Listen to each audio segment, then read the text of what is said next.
Mm. Welcome to Chapter 11, Remote, Hybrid, and On-Site Work. Different options for different folks. Some jobs offer work from home options, which are available from a lot more places these days. Occasionally, job postings will mention hybrid, which can be either some days in office and some from home, or they, which I wrote twice, are open to both on-site or work from home applications. On-site assistance. On site means you will have to come into an office to work each day. This means you may need to relocate to the city the job is in. Not every company offers it, but many will assist with costs of moving to work with their company. There usually is a limit of how much the company will pay towards the move, and receipts must be provided for reimbursement post move.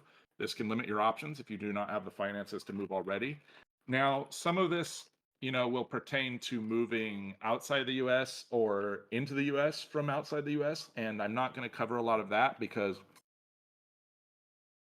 that has to do with visas and all kinds of other stuff that I don't have personal experience with. I know people who have, but I'm going to leave that to be talked about by other folks. Fully remote work. A lot of places offer full remote status, commonly referred to as work from home. This is usually you'll see WFH, that's what that's meant to stand for. This means you work the entirety of your day from a location of your choosing, usually your home, maybe the moon. Be aware that some companies will still require you to be working in the country that company is located. For me right now, I work fully remote, but if I were to work outside of the US, I would actually have to rework my contract. That is a point at which actually contract renegotiation would happen again because they'd have to consider a whole bunch of different things legally. This does not always mean that you cannot work outside the country, but that changes the situation enough to require clarity. There are pros and cons to each. You can aim for what you like, but obviously won't always have the convenience of opportunities aligning with your preference. Especially these days now, it's in flux. A lot more places are allowing work from home, especially new companies that are usually made by employees who left other companies that wouldn't allow remote work because they would notoriously, like Blizzard was one who notoriously was like, you can't work from home, we'll lose our culture. They were forced to work from home because of COVID, and then it worked out just fine for most people. Some people hated it, but generally people like this is great. And then they forced people back on the site. Now a majority of people who work at Blizzard are hybrid, which is 3 days in, 2 days out per week. But there are still some remote employees. They just tend not to greenlight further remote. So, some places went remote and then revoked remote, and other places are pushing into remote. Let's take a bit closer look at some of the differences between the three situations. On-site work. You can easily refer to this as default option. The larger the studio, the more likely you are to be asked to work on-site in the studio. Most management will claim this is the best way to cultivate collaboration and maintain company culture. Sometimes that's true, many times it's not. Meetings can be done in person, promoting more natural communication, visibility for work, and buzzwords like synergy. This doesn't mean there aren't benefits to working in the studio, however, but depending on your situation, mileage may vary. Training up junior members is easier in person. It can be fun to go to lunch with team members, and you have more natural opportunities to get to know other team members outside of your own discipline because when you're remote and you're on meetings and stuff, a lot of the times people from VFX or 3D, if you're a 2D artist, won't be in those meetings. You can create those meetings, but when you're in the office, you're probably going to cross pollinate your conversations or run into people a lot more often. There's better separation between work life and home life when you're on site.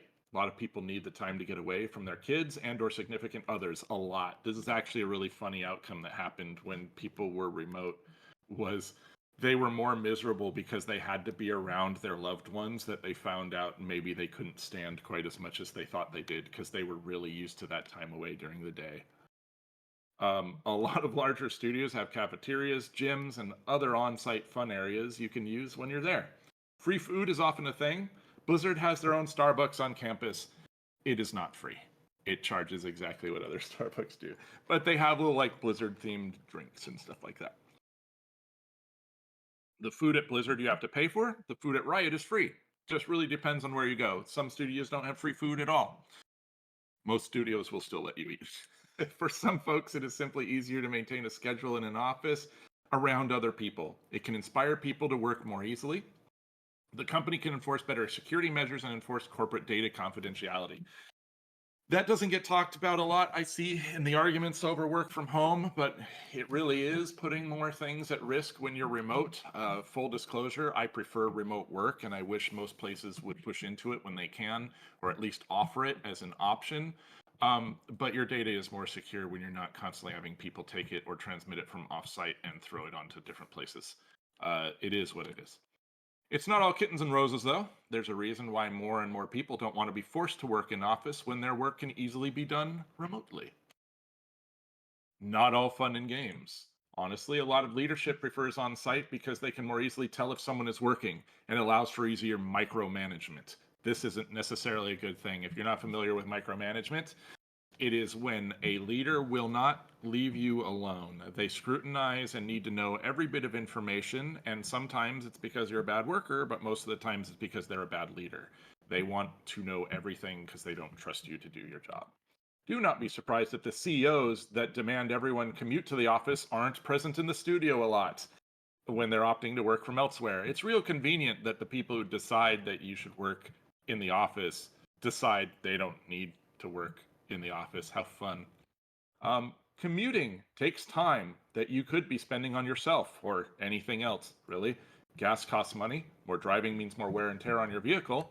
And you're far more likely to be interrupted by producers or other team members and distracted while you work when you're in office. A lot of places have large open floor seating plans that make it difficult to concentrate on work. My experience with this was I was working in concept design, and my seat was in the middle of an office facing backwards, meaning I was in the middle of an open floor plan. That means there aren't cubicle walls. So everybody would gather behind my computer anytime they were interested in something, and I hated it.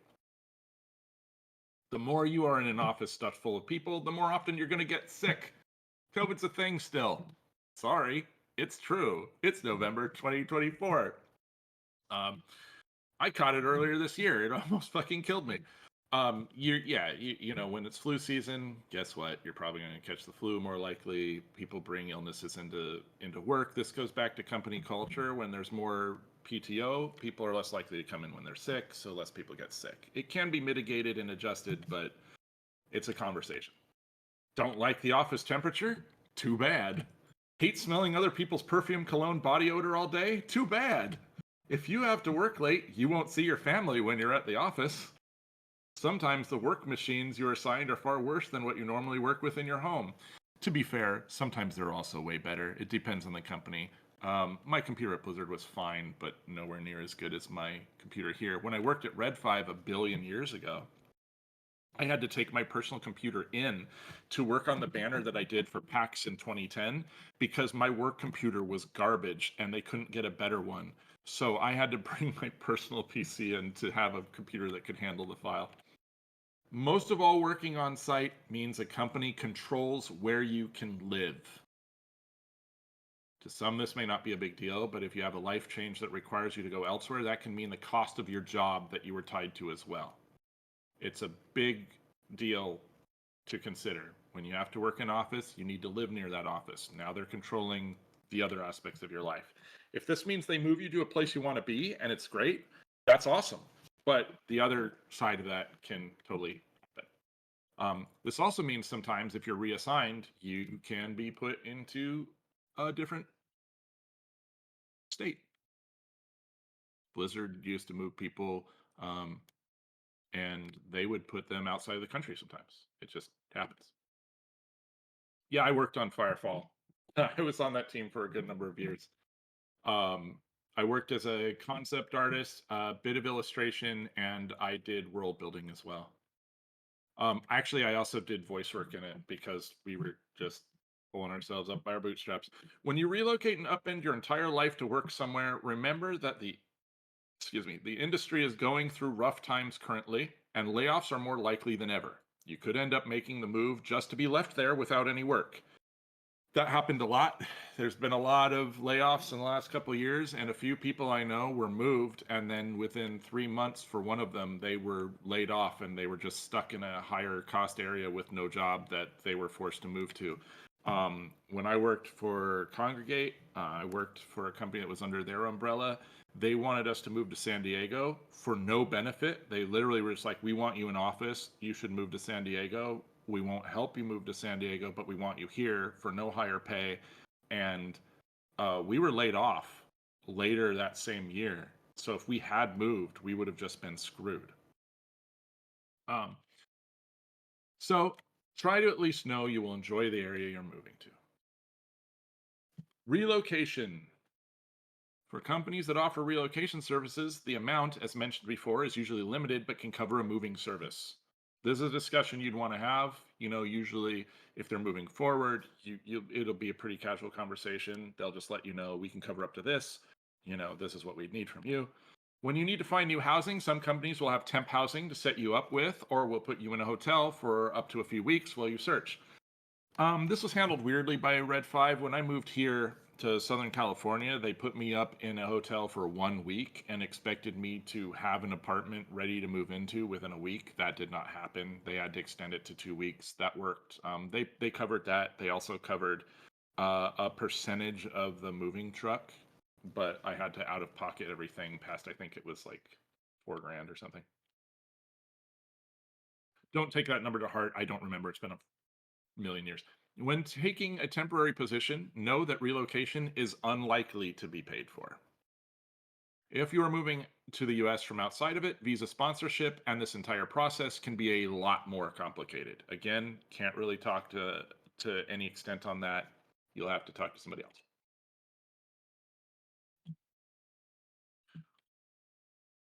Remote work. Remote work is far more prominent these days, with COVID having forced many studios who were against it to allow work from home, working from anywhere. Work has proven to be a viable option. That was a weird sentence, wasn't it? Probably didn't need one of those words. Not having to go into an office has a lot of benefits. Remote schedules lean towards more flexibility in your core work hours. For example, I work remotely and they only need me at core hours, which is 6 out of the 8 hours, meaning I have flexible hours in the morning and the evening as to how early I can start and how late I can stay. So I can come in a little later and leave a little later, come in a little earlier and leave a little earlier, so on and so forth. Things like playing your own music without headphones can do wonders. Your kitchen is the shortest of walks away from your workstation, unless you're like in a big haunted mansion and it's like 12 miles of haunted mansion to your kitchen. The point is things you like in your home are there. And so, if you're like, oh, I just want to grab lunch and watch the television or whatever, you're already home. You don't have to drive anywhere. You have the freedom to position your personal workspace however you like for maximum comfort and productivity. It cannot be stressed enough how much personal comfort you can regain when other people are not factored into the arrangement of your space, not if your space. Believe it or not, I proofread this, but only once, so it was a lot to go through. Just bear with me. No more distractions from the office. Other people's conversations, smells, animals, extremely loud keyboards, etc. are all a thing of the past. When you get bothered, it's through email or messenger. Honestly, probably through Zoom.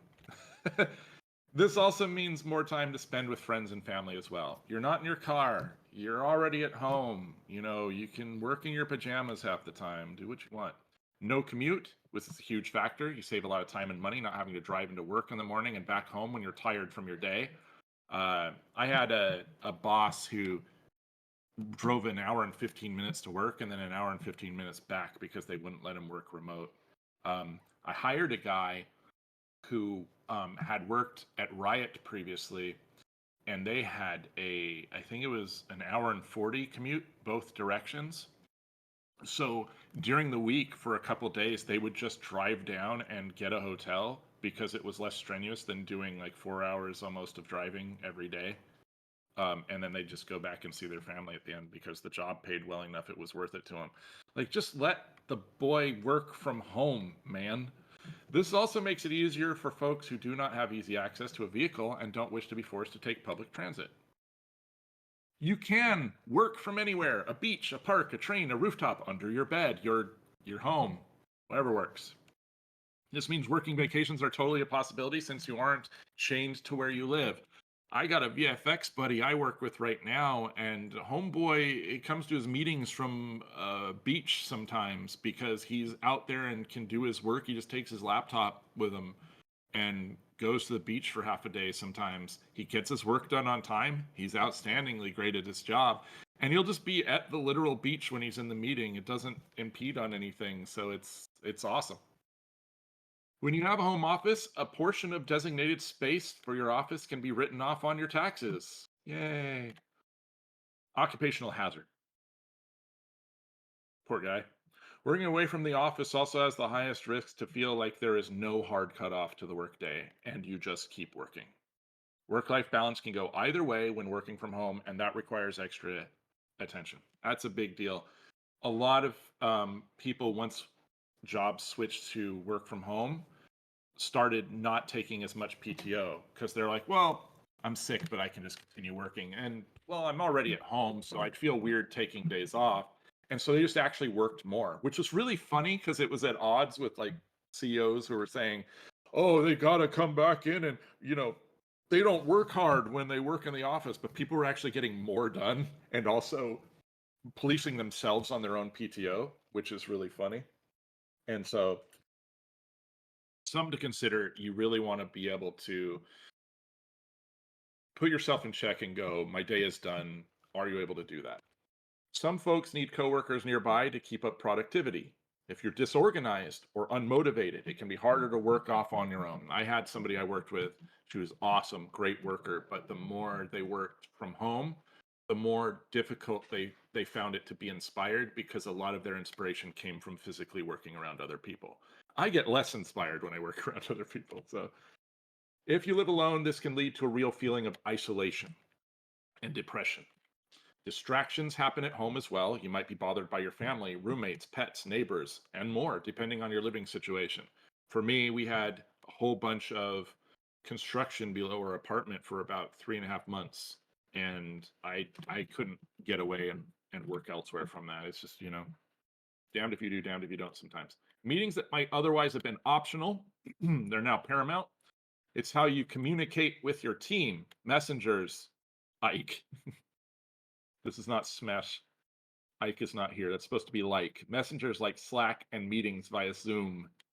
This likely means more meetings specifically for socializing to keep faces familiar and uphold the aforementioned company culture. Your work environment and equipment at home might just be bad. The opposite of what I was saying before. You could use a work computer. I have a buddy who works at Blizzard right now and needed Blizzard equipment because their home computer is just trash. Simply might not be a place you want to be in the first place, let alone all the time. You just live in a shit apartment and now you're stuck there forever. That's where you work. Well done. So I really prefer work from home, but we're trying to explore, things you may or may not have considered that are positive and negative. It can simply be hard to feel like you can unplug when there's no separation of workspace and personal space. Never been a problem for me, but I worked freelance for 14 years. So, if you work from home, there's already a security risk. But if you work from a cafe or elsewhere outside of your home, confidentiality risks skyrocket. Again, people will go on public Wi-Fi at a Starbucks and fucking leak shit by accident just by being on their internet. And also be like working around other people with an open screen on very, NDA'd material, and it's wild. Not everyone is capable of working remotely, so be honest with yourself regarding what you personally need to be comfortable, happy, and productive.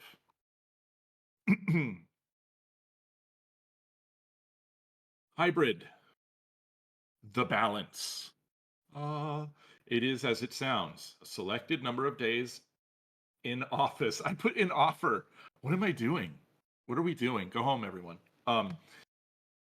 In office per week, usually 2 to 3, and the rest are work from home.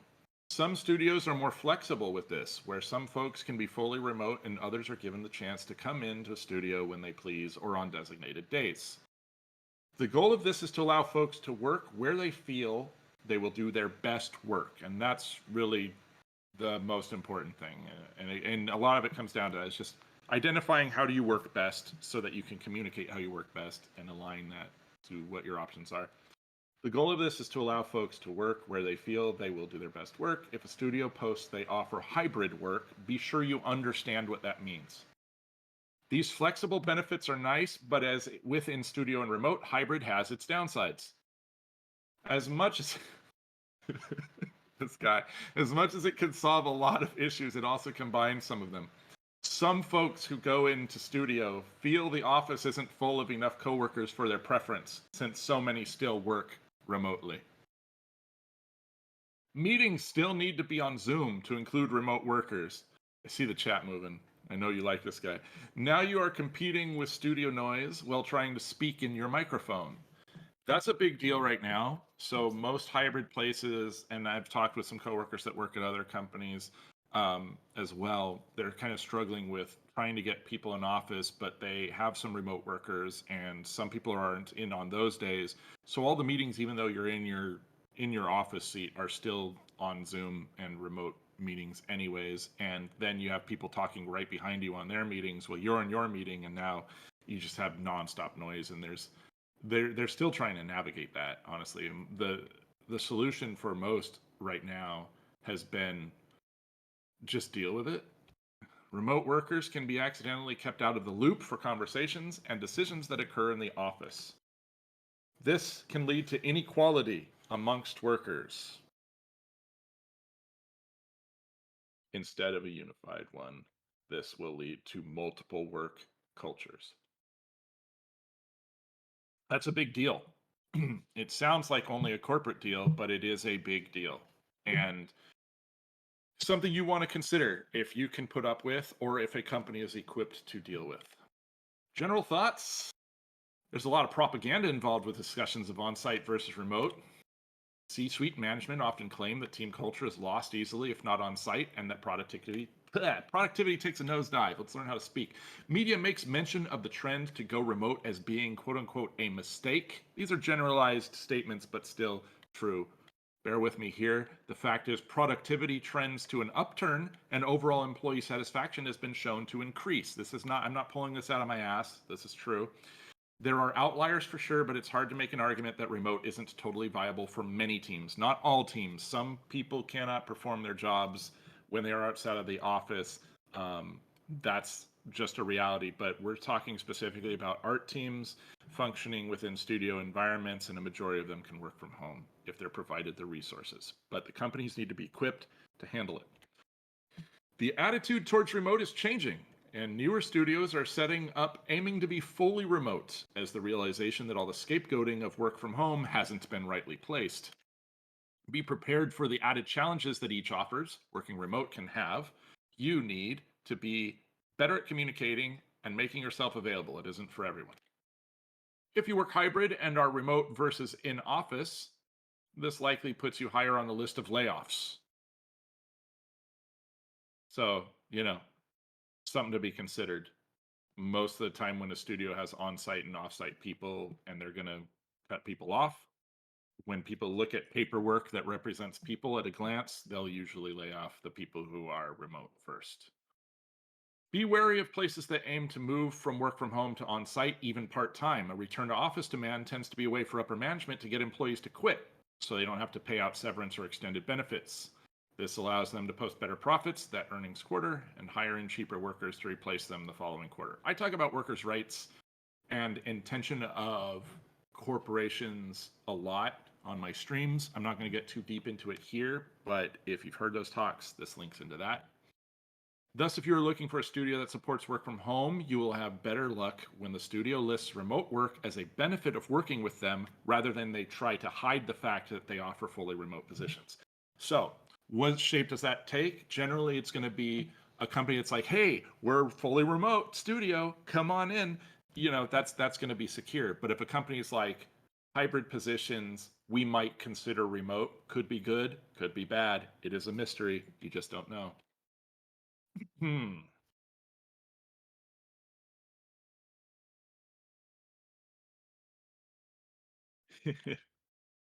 Sorry. I, I, I hit the key. It's Q&A time. I put a lot of work in this Q&A screen for some reason. Um, any questions for Chapter 11, talking about remote work, hybrid work, and on-site work? From your experience, just how much control do workers have when it comes to leverage and asking to shift to remote or hybrid? Is there leverage at all, or do you have any realistic means to resist unwanted changes? So that just so freaking depends on the company. But in my experience, the companies usually, when they're large studios, like we have over 5,000 people, are going to be leaning in a specific direction, and their intention is to control that so that most employees align with what that intention is. So, for example, let's use Blizzard as an example, right? Blizzard's gone through some different management lately, with the Microsoft merger or acquisition, I guess I should say. And originally, they would allow for remote coming off of return to office. So they were full remote because of COVID and only because of COVID. Previously, they didn't want anyone to work remote. They specifically would say, our culture will be terribly impacted and cannot be maintained. We are an on-site culture, et cetera, so on. Some people still work remote, but usually in management or something like that. Or special circumstances like you're a rock star, we'll do whatever because you're a special boy. Then it went fully remote because they had to. Worked out pretty good for most people. Things got done. WoW expansions came out. Hearthstone expansions came out. Diablo was worked on, etc., so on. And then they did return to office push, which actually became a hybrid push. So right now, generally, most of those teams will be 3 days in, 2 days at home.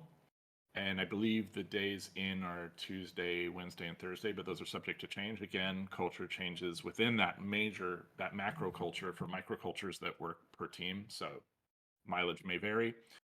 And you could still apply for remote. And some people were still remote from previously because they had moved or been hired in during full remote from not living locally.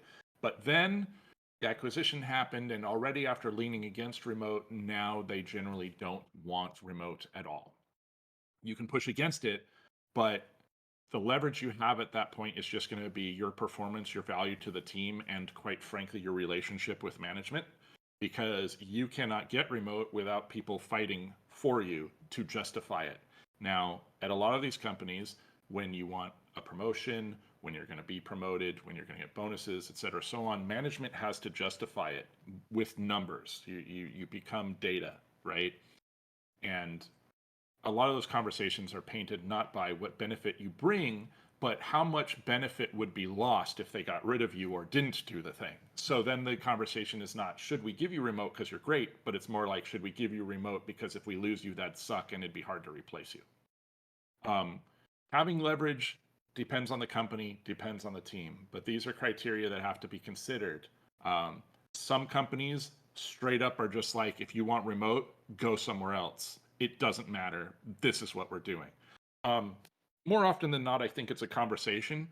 If you have a lot of experience and you're bringing a lot of value, but if this is like your first job or your second job, a lot of that leverage disappears. And even still, you could be a rock star and they might be like, look, we already got rock stars. You want to work with us. Some companies, I'm not going to list specifics here, but some companies think that the benefit of having their name on your resume trumps any kind of benefit you get from anything else, and they will hold fast to that. Is remote work from another part of the world, Europe, a thing? Does it require a visa? So I don't know all of the paperwork involved, but I can tell you that I've worked with people remote from Brazil, from Australia, etc., from India. And that worked great, and it was open to that. The biggest consideration for that, like sometimes you'll see studios that are willing to hire from the States, but they'll be halfway across the world. The consideration is time zones, right? What are you going to do when somebody is awake when you're asleep, and vice versa, and you need to have them in meetings and so on and so forth. There was an individual I spoke with that we kind of wanted to hire, but they were just too reversed on schedule to really make it work, because they would have had to be involved in a lot of things. So more often than not, you're going to see people who have contract work from outside the US than you will who are working directly with you, but that's not always the case, especially as now we work with more third-party vendors or outsource studios. You're going to find a lot of people who then get hired in that same vein where it's like, well, we'll work around their schedule. They show up at morning meetings and they don't show up later. I mean, even within the United States, you have a 3-hour window of wiggle room because of time zones. So sometimes you'll have somebody working remote East Coast with a West Coast team, and they're just 3 hours ahead. So, you know, they could easily show up at 6 in the morning because it's actually 9 in the morning where they are. And sometimes you'll have people on the East Coast needing to cut out a little early because of that, because it's not 5 where they are, it's 8, you know? So that's a consideration as well. How common or uncommon would you say remote work is for junior jobs? Pretty uncommon, unless it is a fully remote studio. The reason for this is actually pretty solid, in my opinion, which is when someone has never worked in the industry or they are lacking a lot of experience, they need a lot more hand holding, and that's hard to do from remote. I've done it. I've been a lead dealing with juniors that were remote, and at that point, it really is a collaborative experience. You need the junior to be able to perform and communicate well, which is a little more taxing on somebody who's not used to that. But most of the time, if it's a hybrid workplace or whatever, you're not going to see a lot of remote handed out to juniors simply because they're going to be like, unless the management is all off-site, they're going to want management to be able to work kind of in tandem with the junior and train them up. So you're more likely to see remote with mid or senior and above positions. But since more and more studios are trending towards fully remote, you could be a junior at those studios and you're just fine. Bigger, heavier hitting studios that have names you're probably familiar with are less likely to give remote to junior. But I do feel in some of these places it's trending more towards a possibility as time marches on. All right. I think we're good to move on. I'm going to take a sip of my tea and we're going to do that.